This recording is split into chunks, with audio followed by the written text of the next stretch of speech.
लाख छिपाओ छिप ना सकेगा, राज हो जितना गहरा। लालू जी ने बहुत अच्छे तरीके से आपसे अपना पुराना बदला साधा है। ये सभी लोग सिर्फ आई के लिए, मैं के लिए बैठे थे। इससे ज्यादा इनकी ना कोई ख्वाहिश थी और ना कोई आकांक्षा थी। आपके साथ वही हाल हुआ कि ना आप घर के रहे और ना ही आप घाट के रहे, लेकिन वहां तो ना दिल मिल रहे थे और ना ही मन मिल रहा था। नीतीश जी, आप पूरी तरीके से ब्लैकमेल के शिकार हो गए हैं।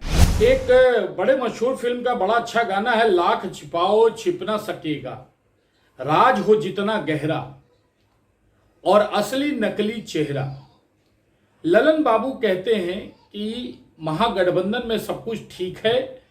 नीतीश जी महागठबंधन की एकता के सूत्रधार हैं और नेता वही है। कल से घटनाएं बहुत कुछ कह गई हैं।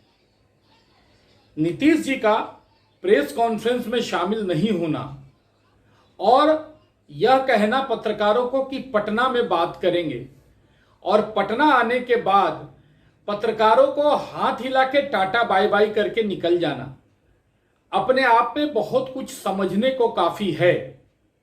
लेकिन जहां तक बेंगलुरु की बैठक का सवाल है, एक बात बहुत स्पष्ट है कि कभी किसी ने कहा था कि इंदिरा इज इंडिया और इंडिया इज इंदिरा।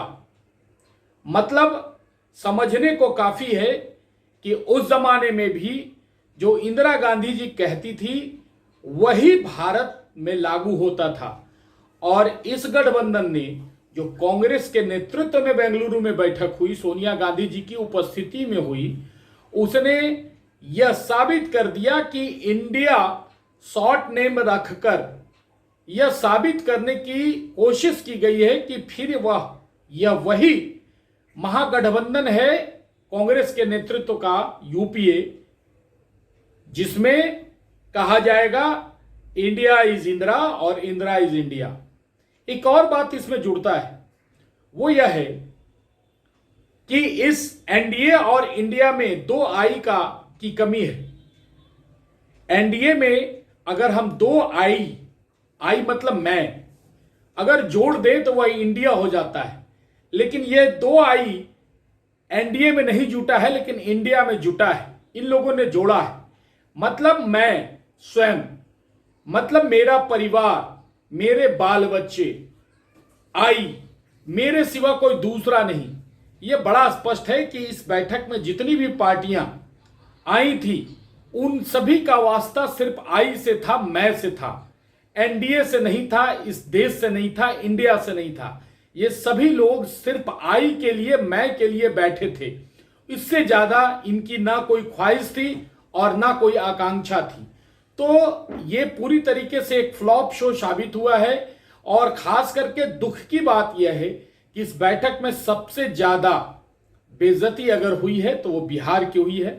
बिहार के उन नेताओं की हुई है जो एक सुर में कांग्रेस का गुणगान कर रहे थे। पूरी तरीके से इस बैठक को कांग्रेस ने हाईजैक कर लिया था, जिसमें ना तो नीतीश जी थे प्रेस कॉन्फ्रेंस में, ना लालू जी थे और ना ही तेजस्वी जी नजर रहे। बहाना बनाया गया कि इनका फ्लाइट का टाइम हो रहा था। जब चार्टर्ड प्लेन से गए थे, अपने मन से उड़ना था तो आधे घंटे बाद भी उड़ जाते तो कोई बहुत बड़ी विपत्ति नहीं आ जाती। लेकिन वहां तो ना दिल मिल रहे थे और ना ही मन मिल रहा था। नीतीश जी, आप पूरी तरीके से ब्लैकमेल के शिकार हो गए हैं।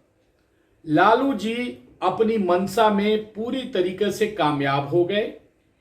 आपके साथ वही हाल हुआ कि ना आप घर के रहे और ना ही आप घाट के रहे। बेंगलुरु के घाट से तो आपको रुखसत कर ही दिया गया है। अब घर के मुख्यमंत्री की कुर्सी का जो घर है आपका, उससे कब रुखसत किया जाता है आपको?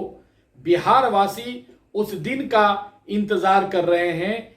वैसे लालू जी ने बहुत अच्छे तरीके से आपसे अपना पुराना बदला साधा है और अब देखना यह होगा कि आप किस प्रकार से इस मकड़ जाल से निकल पाते हैं। भारतीय जनता पार्टी को वैसे तो इन सब चीजों की कोई जरूरत नहीं है, लेकिन राहुल गांधी ने जो कहा कि यह विचारधारा की लड़ाई है, निश्चित रूप से देश में दो विचारधारा काम कर रहा है। एक भारत वाली विचारधारा और दूसरी विचारधारा आप सभी को पता ही है। तो ये जो इंडिया वर्सेस भारत की लड़ाई है, इसका परिणाम 2024 में देश की जनता लिखने वाली है और मुझे पूरा भरोसा है कि देश की जनता इंडिया की जगह भारत को पसंद करेगा। सिर्फ खबर दिखाना देशवा न्यूज का मकसद नहीं, देशवा न्यूज की कोशिश है कि समाज की सूरत बदलनी चाहिए। देशवा न्यूज पर वीडियो देखने के लिए लाइक करें, सब्सक्राइब करें, साथ ही बेल आइकन दबाना न भूलें।